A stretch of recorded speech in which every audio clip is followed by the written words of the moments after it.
Hey guys, how you going? It's your boy M.K.S here. Hope everyone's well. Back at you another video. This is part two of my previous video. I break them up into three parts because I like to do these lists and I don't want it to be too long. And so I hope my last video wasn't too bad. Uh, I hope there's at least one of my videos that someone out there will like. So appreciate any likes I get on that, which I've got a few likes, so that's great. I forgot to mention in my last video about how the weather's completely changed. Like we had some really nice, beautiful weather. And I think this is the first day in April, maybe the second day where it started to be really cloudy and miserable weather. So and apparently it's going to be like that till for the rest of April probably. Normally we do get, like they say, April showers because it means it rains quite a lot in April. So we know, to be fair, we have been pretty blessed with what type of weather I've felt, like blue skies and stuff like that. So it's only today really that's changed. So hopefully May will be back to some great weather. I haven't even been out for a walk today, which I normally go out for a walk, but generally speaking, 11 or 2 o'clock or something like that, and it's near 2:30. So because I woke up about 10 o'clock. Sorry for the trivial info, but yeah, I woke up about 10 o'clock. So I was going to take the dog for a walk, but then I don't think he wanted to go, and he's a bit afraid of the rain. So anywho, try and get on with this video. I know I mentioned in my last video I hope to include something different if I can, and I talk about being a creature of habit and how certain numbers remind me of certain things. And on Tuesdays I normally like to focus on banking and business and things like that. So my ideas around that I've had for a while. So I know, like, normally I come up with these ideas and then putting them into practice is the bit that I find really hard, and that's the challenge of how to put them into practice and that sort of thing. So I'd love to have your ideas and suggestions about what are the best ways to put these ideas into practice and how they can help the most possible people from Asia and from the diaspora, especially in Asia itself.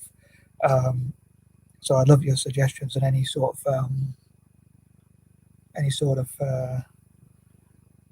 don't know the word, any sort of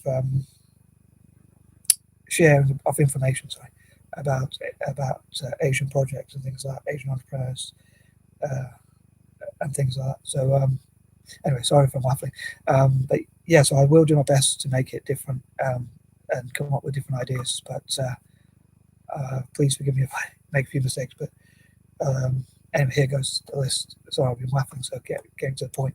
At number 11, I think it'd be great to hear from about or find out about Asian inventors or inventions.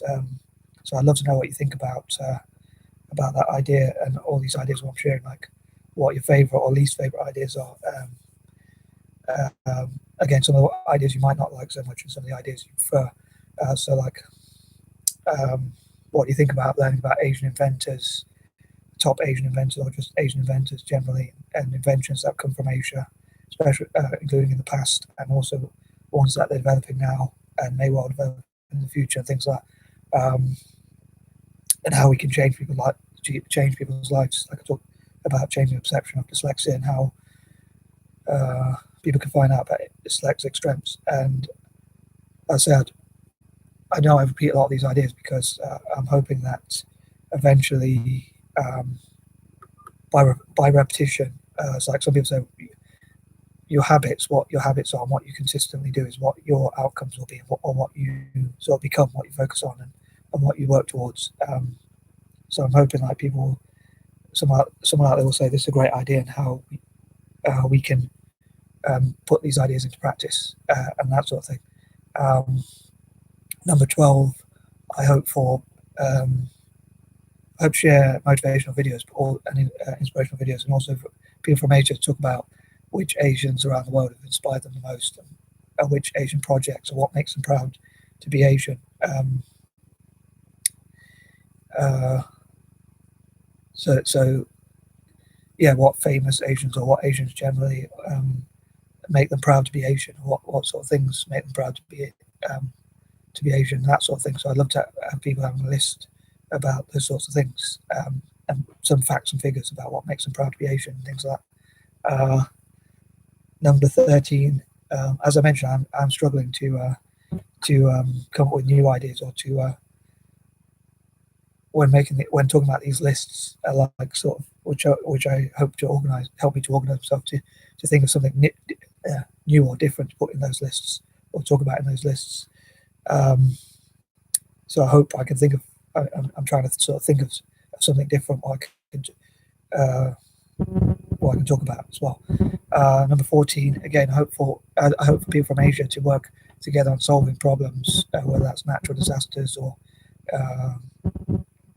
general environmental or other such problems, like problems with illnesses or diseases or things like that, and how they can market the solution to such problems and improve the continent, and make money from solving problems.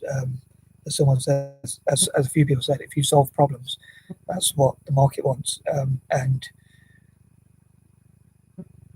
whether they think of it this way or not, if you solve someone's problem, that's what they subconsciously want you to do, and that's what they'll pay for.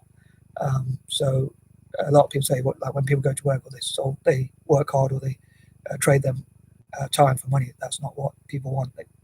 Although they might think they want that, or they say they want that, but they really want you to solve their problem. Like someone put it, if you paid, would someone pay you money to sit down with you for an hour if you didn't solve their problem, or even like play Monopoly or play something like that? They probably wouldn't want to do that. They want you to solve their problem. That's what you get paid for. So by solving problems or finding solutions to problems, and if Asians work together to solve problems, hopefully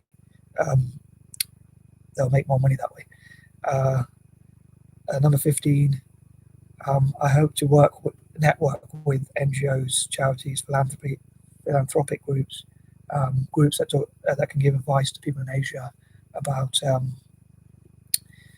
how they can improve their lives, and I'd say travel to all possible parts of Asia, and I say visit slums, which I talked about before, and orphanages, and how we can support them in the best possible way, and how we can share ideas and resources and information like mentors, which can go to parts of Asia and talk about how they can best empower themselves to improve their lives, enhance their lives, and things like that. So we can change as many lives as possible. And I think hopefully encouraging people that will feel really good to change people's lives and things like that. 16, as I say, I'd love to hear what you think about my ideas and my videos, like which ones are your least favourite and your most favourite, saving the best till last, and what sort of things you'd want me to cover. I know I often mention that, so I hope one day someone put in the comments what sort of things they want me to cover, so that if quite a few people say that sort of thing, if quite a few people mention the same ideas or same sort of things, I can cover more of those sorts of things. Like if people would want me to cover a list of 30 inventors or facts about Asia, or whatever it is that people want me to cover, or if you want me to do that video about raising the profile of 30 Asian entrepreneurs, listing 30 Asian entrepreneurs, and talking as much as I can about them and that sort of thing. 17, again, I'd love to hear ideas about what are the best ways to empower people from Asia. Like one of the things I think about, and I don't know if I'm the first person or the only person who came up with this idea, but a lot of people talked about the strengths of dyslexic people, people with ADHD and autism, neurodiversity, but because I'm an anti-imperialist and I want to focus on Asia, I want to put those two things together. So I want to talk about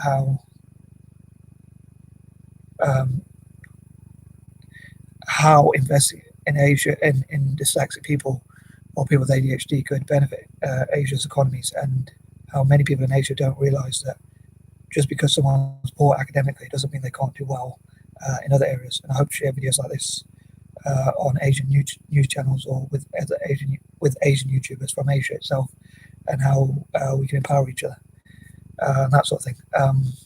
18, I hope for people from Asia to talk about their dreams and how we can help them to stay positive and learn about positive affirmations, and how we can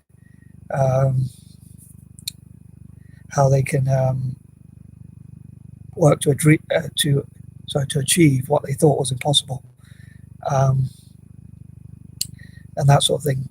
19, apologies for repeating this point, but as I've talked before about, I know I want to support Asia generally at this moment in time, but or as I say, from April, May, and June. But I still hope, because we're in lockdown, I hope that people from Africa will work on their technological development and their skills, and not waste this opportunity or this time. Maybe it's even making a positive from a negative. This is a great time to update their skills in things like software or what they can generally learn about technology. So I hope they'll make the best possible use of that time.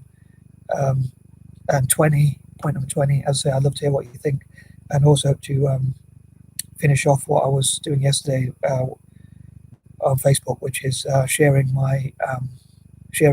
suggested curriculum ideas. I didn't quite finish that list, and I'm hoping to share it with different groups, and hopefully they'll get some inspiration and ideas from that. Sorry if this video was a bit long, so and again, I did struggle to not repeat some points, but I'd love to know what you think about this video, and whether I have improved some of the points I was making improved some of my points I was making. And as ever, please share anything you can share in the comment section, especially if it's about Asia, or how I can improve these videos, or what sort of topics you'd love me to cover, and any information you have about Asia or ideas you have to empower Asia. I think that covers everything. Peace and love.